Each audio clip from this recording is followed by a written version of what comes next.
If I were to say, my fellow citizens, that we shall send to the moon 240,000 miles away a giant rocket more than 300 feet tall, made of new metal alloys, some of which have not yet been invented, on an untried mission to an unknown celestial body, and then return it safely to Earth, and do all this and do it right, and do it first before this dictate is out, then we must be bold.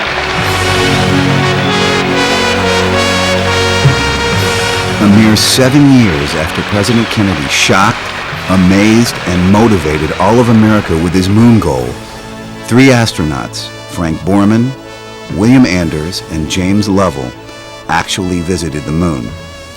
These space pioneers did so on the shoulders of over 400,000 American workers who built and perfected space technology so that all of America, and the rest of the world for that matter, could vicariously spend Christmas 1968 at the moon.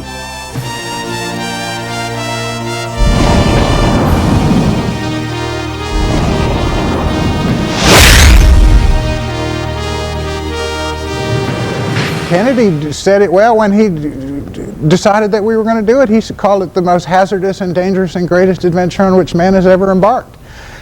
And it was all of that, you know. I mean, like, I don't think we realized at the time, you know, how absurd and ridiculous it was. I mean, it was a crazy goal. I mean, like, it was a lunatic thing to do. And I think all the people that were involved with doing it knew it was a lunatic thing to do. At the time he made the speech, we couldn't do orbit determination from a short arc solution of radar from Bermuda. We hadn't flown John Glenn yet. Thought he was crazy. I thought he'd lost his mind. I've said that publicly a number of times. It was an almost unimaginable challenge in terms of its scope and its difficulty, and I wondered how anybody could make such a bold decision at the time. And it was a major piece of work in front of us. And the space theater, a new one to people, was begun to be seen as an area of competition between the major powers, that is the United States and Soviet Union. And in that context, I think there was a great deal of fear that the Soviet Union had a big head start on us. The Soviet competition, I think, was a great motivation for the American space program. And although as a part of that program I was not aware of the details of the Soviet program, and I didn't understand exactly where they were all the time, none of us did, we all knew they were very competent, they were very motivated, and that the resources of that country were totally dedicated to accomplishing the goal, which was to beat us to the moon. So it was a very exciting, kind of rewarding, energetic, I mean, kind of electricity in the air kind of a time, all against the background of this threat from the Soviet Union, the sense of competition, the sense of never knowing where they were in their program and when they were going to spring a surprise on us that would leave us, in effect, behind in this competition that we're engaged in. I remember looking at film of launches, frankly, most of which seemed to end up in a disaster rather than a successful launch in space. So we had an environment where the technology base was beginning to be there, but was very tenuous. NASA and all of America, however, were soon dealt a devastating blow in the space race to the moon. During a ground test in January 1967, the first Apollo capsule, Apollo 1, exploded in flames, killing its 3 astronauts, Gus Grissom, Ed White, and Roger Chaffee. NASA personnel gutted the remaining Apollo capsules and were alarmed to find more than 1,000 critical faults in wiring and hatch construction. It was tragic. I was sitting there directing the test, and to have this happen, it took us totally the sense of shock. But our job was to recover. The astronauts had always said, you're going to lose people. Don't stop, keep moving, because it's what we want.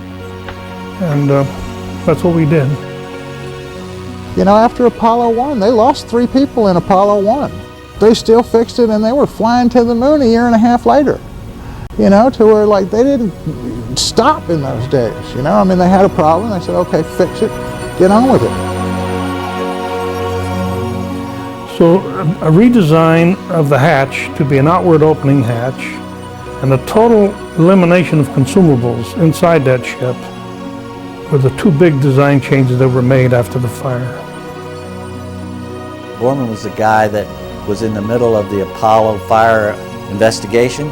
He was the guy that drove the whole thing. He was the guy that booted North American in the butt when they needed to be booted. And he became the very highly respected astronaut, not only by his peers, but by us. On top of that, Borman was probably the most trusted, most deserving, most accomplished astronaut of the group. As a direct result of Frank Borman's involvement in the Apollo 1 fire investigation, he was chosen to command the first manned mission using the huge and complex Saturn V rocket, a mission that was originally designed to test all of the systems in Earth orbit. However, in the summer of 1968, very disturbing news came regarding the Soviet flight of an unmanned Zond space probe, which circled the moon. Western intelligence agencies identified this probe as potentially being refitted to include at least 2 cosmonauts. The Soviets soon followed this success with the manned Soyuz 3 mission to Earth orbit in October. Then, in November, another Zond probe made yet another round trip to the moon. The world watched and waited for an anticipated Soviet attempt to send a cosmonaut to the moon. Faced with the prospect of the Soviets reaching the moon with a manned mission first, and scoring a major propaganda coup in the process, NASA made the bold decision to send Apollo 8 into lunar orbit on Christmas Eve and beat the Russians to the moon at any cost.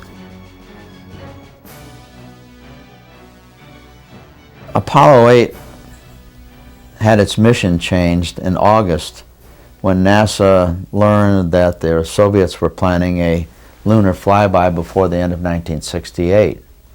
And so we were abruptly changed from a Earth orbital mission, which was simply a systems checkout mission. And after that mission had been changed, of course, we worked very, very diligently to get our adjustment ready and to get our training done so that we could fly the mission. When we decided to do Apollo, or started to plan Apollo 8, we only allowed 3 or 4 guys in our whole organization to know what we were doing. Because we did not want the Russians to know what we were doing. I mean, we were all running, man. Zoom, 7 days a week, all our waking hours. And I'm hiring people. Shit, I'm hiring people like crazy.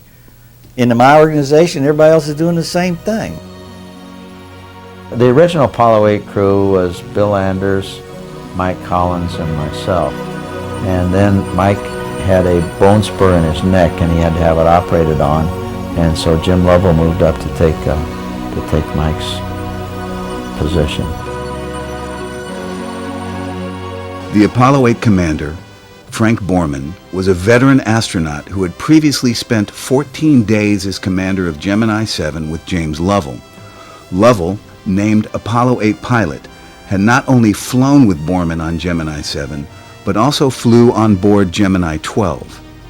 The only rookie on board was co-pilot William Anders.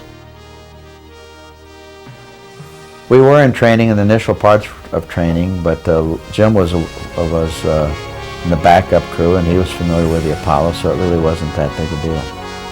Mike was pretty upset about it, but it wasn't. I mean, from a technical standpoint, we all could do the job.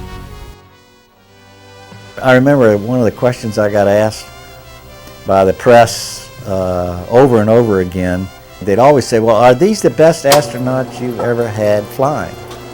How do they compare with the guys that went before? And I would always answer that saying, they're the best we've ever flown, because they've learned from all of the mistakes of everybody else, they've learned from the experiences from everybody else, and therefore they are bound to be the best trained and the best astronauts we've ever flown. And I think that is a true statement. They had an amazing capability of learning from each other. And I thought that was fabulous. In the process of training, we crashed many times into the moon. Other times we'd get very nervous about what was happening with the guidance system, and we'd abort unnecessarily to the point where we really started losing confidence in our own ability as controllers and our ability as a team. The crew on some occasions would want to go off and train by themselves. We'd want to go off and train by themselves. So for about a month period, right in the middle of the training, it got really dicey down here. Everybody goofed the first time he did it. And he started giving us all this bullshit about, well, I didn't know this was going to happen, so I did this. And I said, whoa, I stopped the whole goddamn thing. And I went in, got him offline. I said, look, I don't want any bullshit from you anymore. Well, if you make a mistake, you say you made a mistake. If you didn't, that's fine. You listen to what we're saying, we're going to listen to what you're saying after this thing is over. You tell us what you did right, and you tell us what you did wrong, and you tell us what you didn't like about what we did, and we're going to tell you what we didn't like about what you did. Chris was very tough on us when we screwed something up, and yet it was always done in a way where it was fatherly, in the sense that he was trying to get us to grow up and learn something from whatever it is we hadn't quite done right in a simulation or whatever. And it was a very tough set of standards. I mean, if people didn't make it, they didn't play. They weren't in the control center.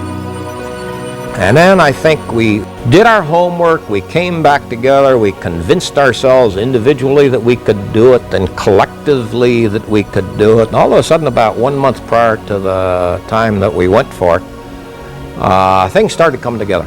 The team started sounding good. We started winning more of the training cases. We'd start beating our instructors at this process of training. These people really had to work like crazy. You know, around the clock, day after day. It was very destructive to family relationships. You know, I mean, it was hard on parent-child relationships. I mean, like, I know some astronaut kids that, you know, really didn't see much of their dads back in those days. So, yeah, I mean, like, it was hard on marriages. It was hard on family. But I did make a point of meeting with the crew chief, the crew leader, Frank Borman, once or twice while we were preparing the bird, to make sure there was nothing he was worried about. The way we conducted the business, the tests were all in the open. We'd have briefings after the tests where the crew was involved to make sure there was everything was understood, everything that had gone wrong was going to be corrected. So in that way we developed, you might say, a confidence which we knew we were doing what we had to do, and the crew was satisfied that it was being done. I think all of the people in the program were aware that there was a danger involved, but I think we also, you know, had spent so much time in the factories and had so much confidence in the people that were involved in the program that I honestly felt that the odds were very good that the flights would be successful. And so I really I think the thing that probably I felt was the most dangerous of all was the launch, because of the uncertainties of rockets. The huge Saturn V rocket was over 350 feet tall and 33 feet in diameter at its base, with over 3.5 million parts. It was by far the greatest piece of man-made machinery ever built in human history. The Saturn V was the only rocket powerful enough to make it to the moon. Well, I must confess that when I first saw the Saturn V in a sort of a mock-up, I wondered, is this thing going to fly? But I must confess that saying we're going to harness this thing, it's going to do what we want it to do, we knew we had our job cut out for us. We were using liquid hydrogen as a propellant along with liquid oxygen, and liquid hydrogen is just much harder to handle than liquid oxygen. It's, of course, it'll burn, it'll explode on you, you don't turn your back on it. The rocket itself was almost like 40 stories tall, you know, and that's more than the Statue of Liberty. I think it's on a par with the Washington Monument, I'm not sure, and every inch of it is full of exploding fuel. You know, I mean, it's equivalent to sitting on top of an H-bomb or an A-bomb, I mean, or enough of a bomb to where you don't care what kind of bomb it is. I mean, you're gone if it doesn't work right. It would take normally 3 months to check out a spacecraft. From the time it arrived in Florida until we were ready to launch was about a 3-month interval. And in that period of time, our procedure called for us to check every switch, every wire, every component. We had to make certain it would work when it was supposed to work, make certain there was no crosstalk between wires, and that is what gave us the confidence to finally say, yes, it's ready to fly. I really did not believe that NASA would find so few problems in the systems that we would be able to launch. That was my overriding concern, because you know they were going to be extremely picky about looking at all the systems. They all work.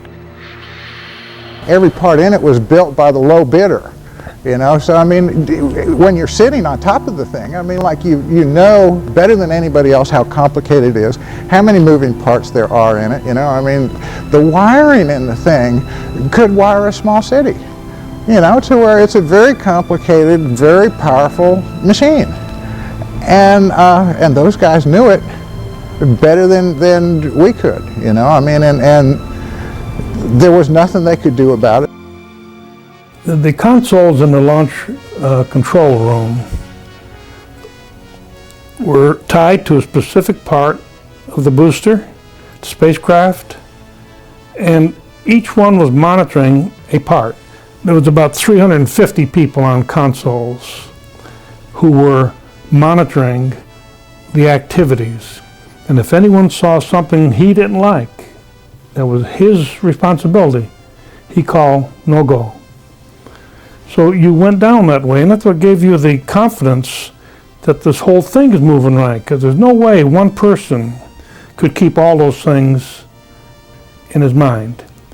But each one, going through a set of checks, going through a set of procedures, would look at the pressures, look at the amounts of oxygen flowing or the amounts of hydrogen flowing, look at the battery voltage levels, look at certain valves which had to open and close.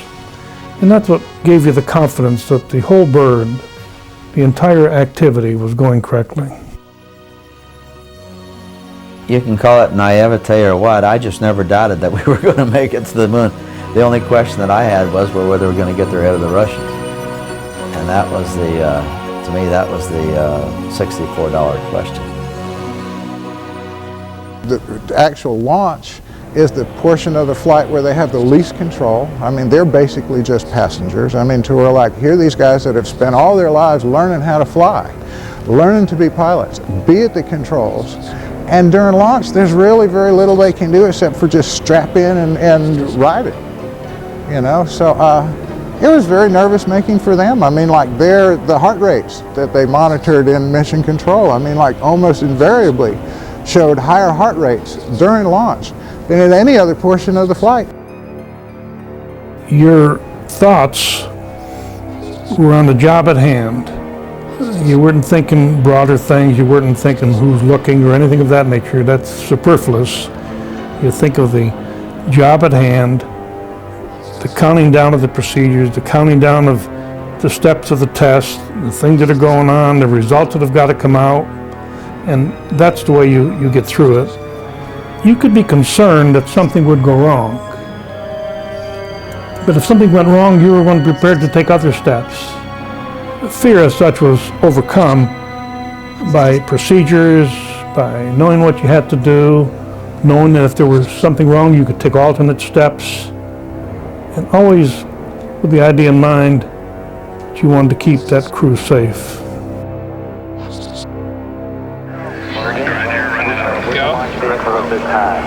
All the second stage tanks now pressurized. 35 seconds and counting. Go. T-minus 20 seconds and counting. Guidance internal. 15, 14, 13, 12, 11, 10, 9. Engines on. 5, 4, 3, 2, launch commit.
got a pitch and a roll program, and this baby is really going. Roger that. Stand by for mode 1 Bravo. 1 Bravo.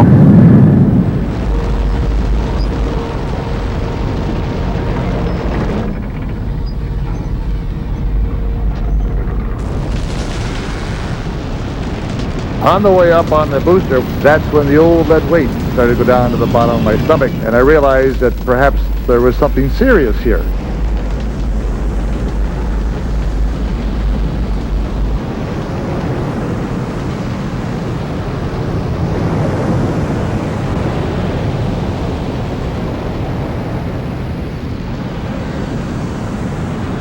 Apollo Houston, you're right smack dab on the trajectory. Your IU's doing a beautiful job.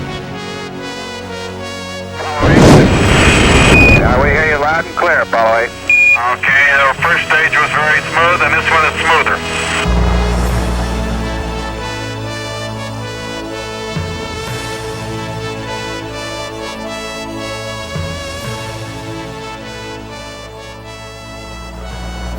Apollo 8 Houston, your trajectory and guidance are go, over. Thank you, Michael. Yeah, you're looking real good, Frank. The staging on any of the vehicles that I flew, either of the vehicles that I flew, was very traumatic. You're thrown against the straps and then thrown back again. It was a pretty traumatic event on the Saturn. Of course, when the first stage shuts off, you get the lack of acceleration, and then the bang as the pyrotechnics separate the stages, and then the thrust again as the second stage kicks in. Now, during the course of the mission, the flight director is the quarterback of the team. He's the guy calling the signals. So the flight director has a basic rule. In this mission rules, the strategy book we call, there's one basic rule that talks about the flight director, and it says the flight director may take any action he believes necessary for crew safety and mission success. That is the principal rule that dictates the flight director's responsibility. Apollo Control, Houston, 2 hours 25 minutes ground elapsed time. It will be during this pass that we will have the translunar injection burn. Capcom, we're go for TLI. Roger. Guys, I've got the word you wanted to hear. You are go for TLI. You're go for the moon.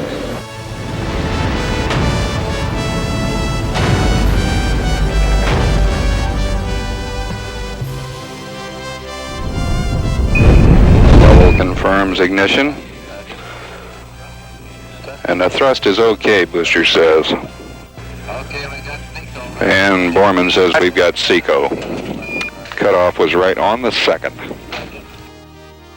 There were a lot of naysayers. As I recall, we were told that going through the Van Allen belt will be fried. I think even Dr. Van Allen suggested that the radiation there would be very, very... So we wore dosimeters, and I don't think they even blipped.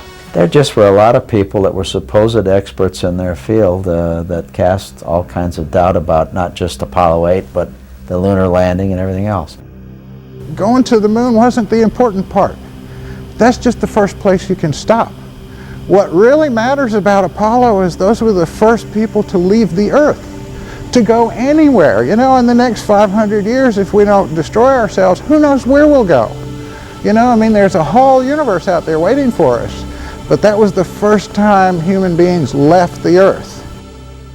Give us clues to what it looks like from way up there. Roger. I can see the entire Earth now out of the center window. I can see Florida, Cuba, Central America, the whole northern half of Central America, in fact all the way down through Argentina and down through Chile. You picked a good day for it. They weren't looking at the moon on the way out there. They were looking back over their shoulder at home as it got smaller and smaller and smaller and smaller. And if you go around and you talk to them all, they'll talk to you about the Earth more than the moon, more than anything else. I mean, they'll talk poetry about what the Earth looks like as you're getting 10,000 miles and 20,000 miles and 50,000 miles and 100,000 miles and everything you have ever known. You know, I mean, like the whole history of the human race is getting to the point where you can cover it up with your thumb. And that's a very powerful psychological force. This transmission is coming to you approximately halfway between the moon and the Earth. We've been 31 hours, about 20 minutes into flight. We have about less than 40 hours left to go to the moon.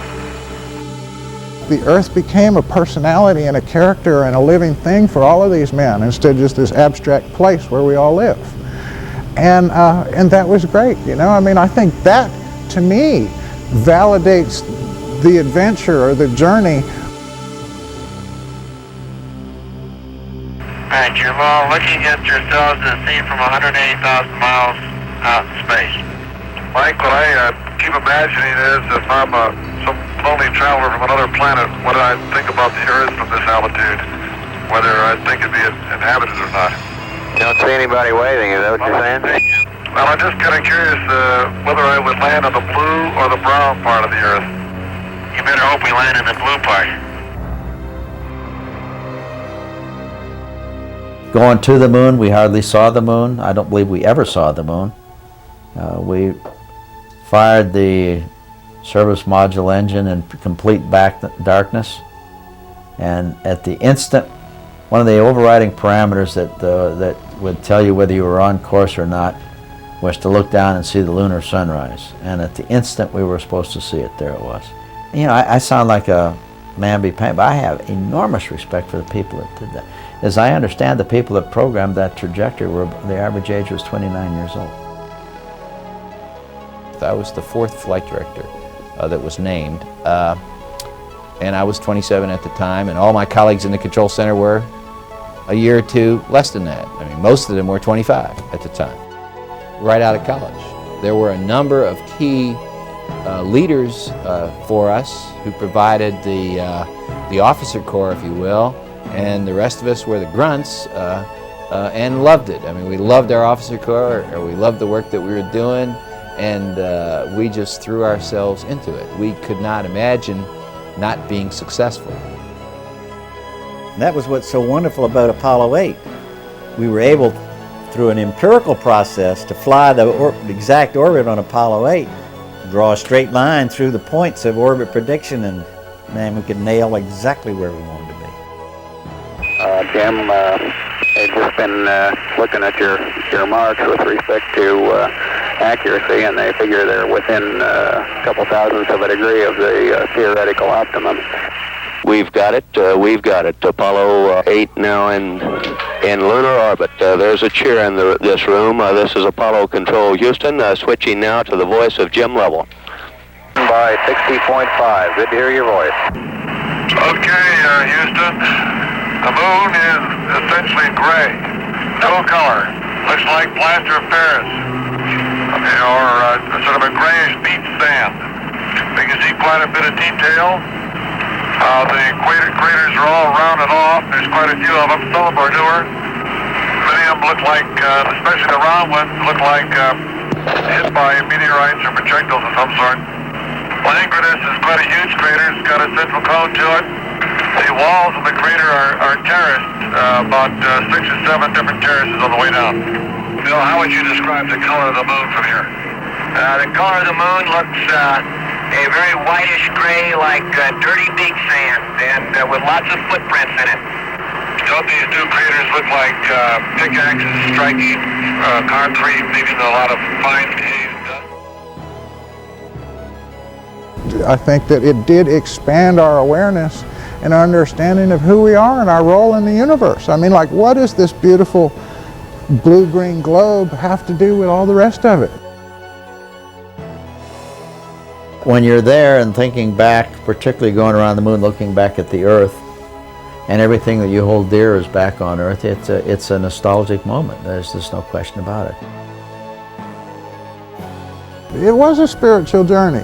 You know, I mean, like, that's supposed to be true of every big journey of our life. It's supposed to be a spiritual journey, or there's supposed to be a spiritual component of the physical journey.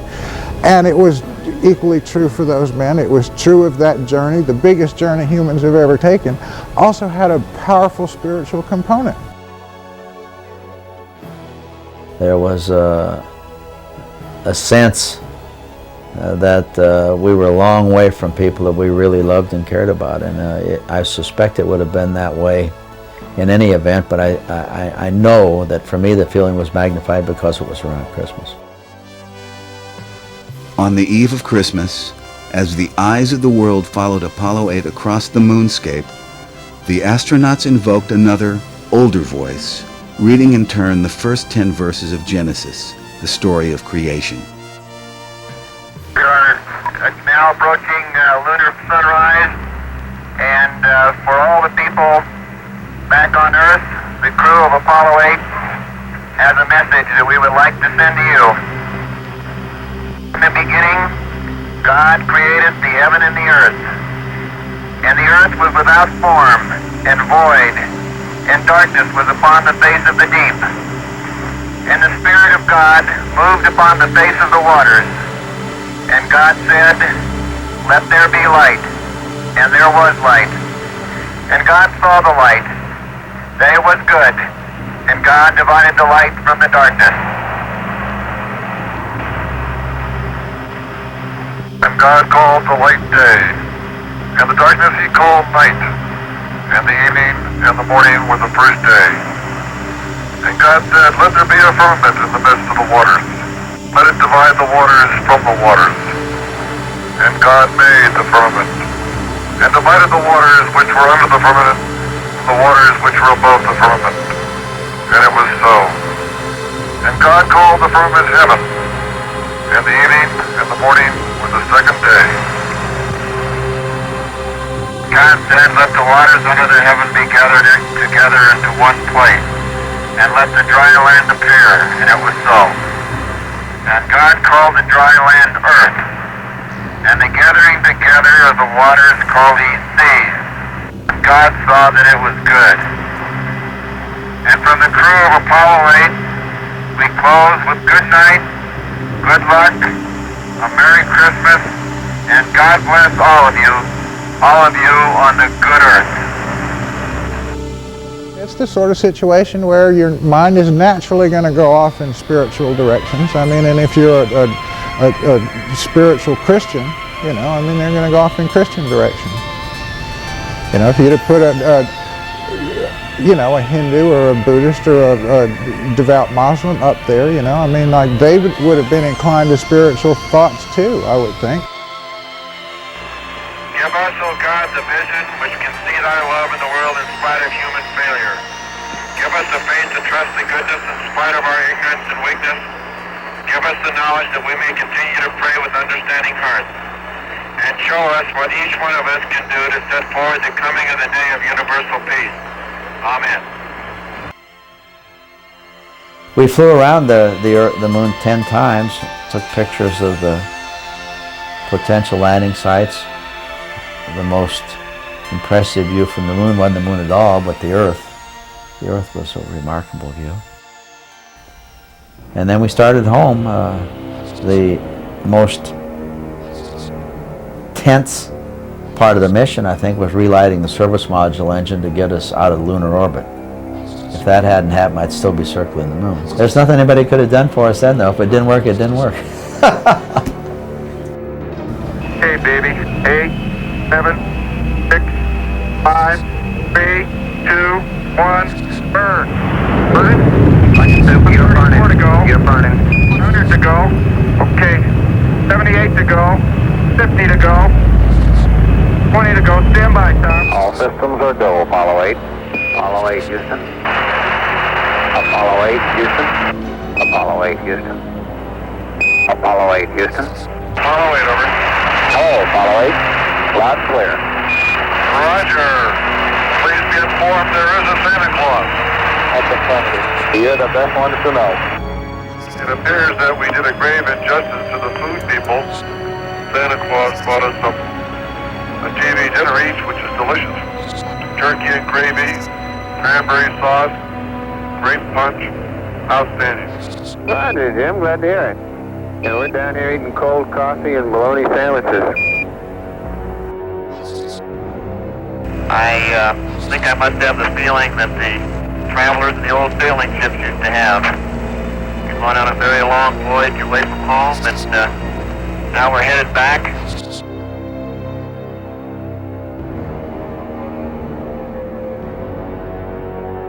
This whole concept of whole Earth, that's a cliche that we all throw around now, but I mean, that's where it came from. These were the first humans to actually see the whole Earth. They took the first photographs of the whole Earth. You know, I mean, like, they really did appreciate the whole Earth before any of the rest of us. And they brought that feeling back with them. And I think it is slowly communicated out to the rest of us. But that's the biggest lesson I think I learned from talking to them, is how important leaving the Earth was to them, and then of course coming back to it. Well, Ken, that just leaves you or I. How about you and I? Anything exciting happen today? We're real quiet down here. Everybody's smiling. Everything's pretty calm, like it should be on Christmas. Very good. Bill says we're in a period of relaxed vigilance. Very good. We'll relax, you'll be vigilant.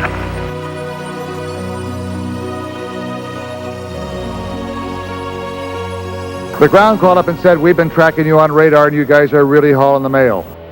Well, you know, to make a re-entry here on the Earth, you have to come into a 2-degree pie-shaped wedge. If you come in too shallow, you skip out like skipping a stone on water. If you come in too steep, you're a fiery meteor for a few brief seconds over the night sky. We were coming in, we hoped, into that pie-shaped wedge. This was the first re-entry from 25,000 miles an hour or a hypervelocity re-entry. We didn't have retro rockets to slow us up. We depended upon the atmospheric drag. And that was an area that I was, as the mission commander, was really more involved in than any other part of it. And that was the area that I thought could have been the showstopper. You hit the atmosphere at a pretty good speed. I mean, like, you know, essentially escape velocity coming back too. So I mean, it's 28,000 miles an hour, somewhere in there. And when you hit at that speed, it's just like a meteor, and you ionize the gases around you to where you're cut off from radio communication. And normally it's about 3 minutes. I mean, and they will know as you're coming in, based on your trajectory, exactly how long it should be. Ken Mattingly just put in a call and just frankly labeled it a radio check. He's gotten no responses yet.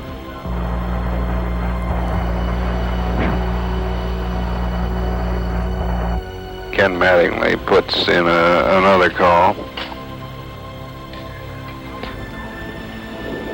And there's Jim Lovell. We're in real good shape, Houston. Real fine. I don't think that I would be here today if that maneuver wasn't successful. It was, and of course, the landing was successful. I was in the Mission Control Center in Houston. I had flown from Florida to Houston for that, and it was like a dream come true. You saw the ship come in, you knew you could catch it long range, and you saw the chutes open up, and you saw it touch down in the ocean, and it was just a dream come true. But it took a lot of hard work to do it. Personally, when you look at the amount involved and the complexity involved, I also believed that there was the good Lord helping us. It would be a miracle to think we could have done it without an assist from the good Lord. My feeling regarding the NASA team is one of enormous respect. Respect for their technical competence, respect for their integrity, respect for their management skills, and respect for their dedication. This was a unique experience, and as long as I live, I'll always think that the most fortunate thing that ever happened to Frank Borman was to be able to be a part of that team. I think it was a unique time in history.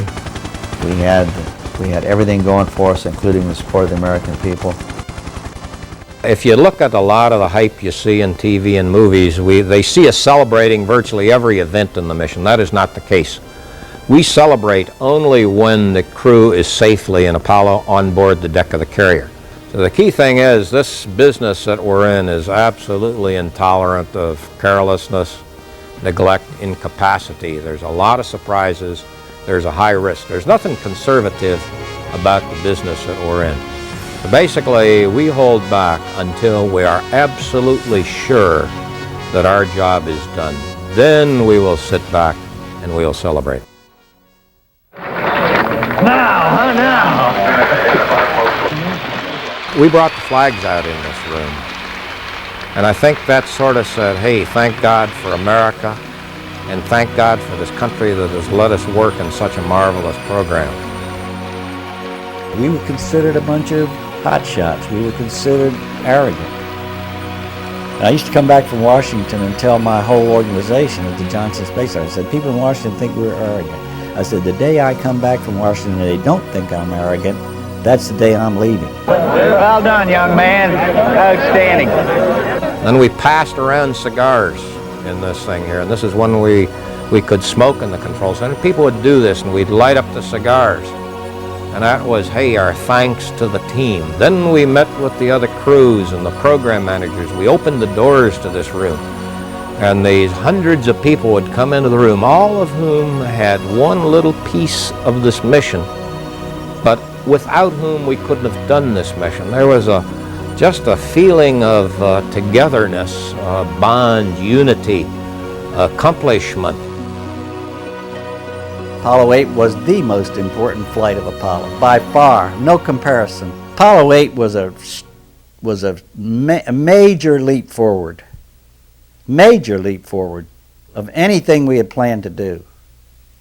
And being able to do that in the time span that we did it, with the guts of the management, was totally the most significant step in Apollo. Those of us on the flight team, I think, felt like we passed through the threshold of knowing we were going to get to the moon when we did Apollo 8. We were able to support a decision to go to the moon on the second manned flight, and I think it was the turning point. From then on, it was downhill for us. We had a lot of things to do, but it was downhill, and we knew we were going to make it. As a direct result of the success of the Apollo 8 mission, the final preparations for an actual moon landing became possible, a feat that later became reality on July 20th, 1969, when Neil Armstrong and Buzz Aldrin of Apollo 11 set foot on the lunar surface. Picking up some dust. Straight shadow. 4 forward, drifting to the right a little. 30 seconds. Forward, just. Contact light. Okay, engine stop. We copy you down, Eagle. Houston, Tranquility Base here. The Eagle has landed. Okay, Neil, we can see you coming down the ladder now. I'm going to step off the limb. That's one small step for man, one giant leap for mankind. We brought back a belief in American craftsmanship at this period of time because it was an American flag that was planted in the moon. It was American craftsmanship that got there. So we brought back a sense of wonder and mystery. It was probably one of the expansionist periods for science and technology. Kids wanted to become astronauts. Everybody wanted to see them. They brought back this resurgence, this interest, this vitality that has always been American. Americans want to be first.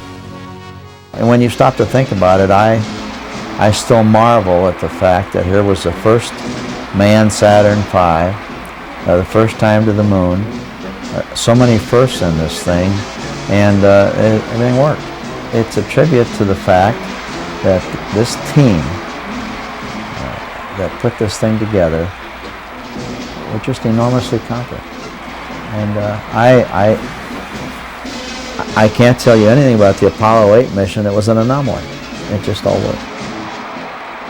Frank Borman stayed with NASA up through Apollo 11, then retired in 1970, and is currently on the board of directors of several aerospace and scientific corporations. William Anders also retired from NASA in 1970 and now runs the Anders Foundation, a philanthropic organization. James Lovell was later assigned as the commander of the ill-fated Apollo 13 mission, where an explosion on the way to the moon caused an abort of the mission. Lovell currently writes and lectures on his space experiences and the future of humanity in space. We don't want to go back to the moon until it's easy to go back to the moon.